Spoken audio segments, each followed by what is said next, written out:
Hey there, Manna Church. I'm Nick. Welcome to your Morning Manna. Today I want to look at Matthew chapter 16. This is a story where Jesus is hanging out with his disciples and he's asking them, hey, what are people saying about me? What are people saying? Who do they think that I am? And his disciples are like, hey, some people think that you're John the Baptist or Elijah or Jeremiah, one of the prophets. But then Jesus takes this question, he flips it around on them, and he says, who do you say that I am? In fact, right here, Matthew chapter 16, verse 15, he says to them, what about you? Who do you say that I am?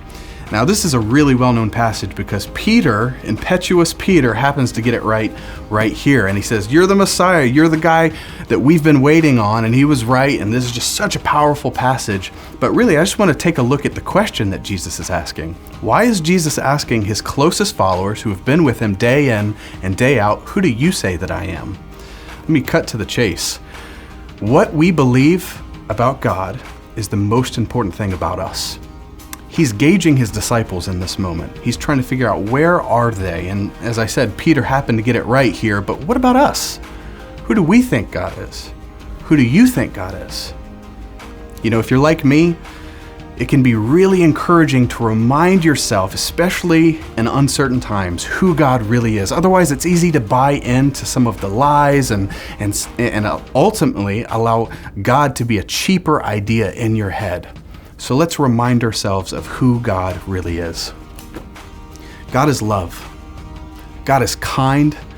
God is our shield. He's our protection. God is our banner. He goes before us. He has fought our battles. It's already won. He's won our victory. God is our strong tower. We find safety in him because he's our refuge. We find peace in him because he's the Prince of Peace. We find joy in him because he is our source of joy. And by the way, his joy supersedes all of our circumstances. He gives hope to the hopeless. He restores the brokenhearted. He mends the wounded. He heals the sick. He is our ever-present help in time of need.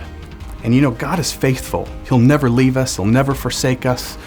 He sticks closer than a brother. He's so intimate, and yet he's the King of Kings. He's the Lord of Lords. His name is greater than any other name. At his name, knees bow. At his name, demons flee. At his name, chains are broken. Literally, all of creation is subject to his authority. There's no power in hell, no scheme of man that can overcome him. His majesty and his splendor is so great that it can literally cause rocks to cry out, hallelujah.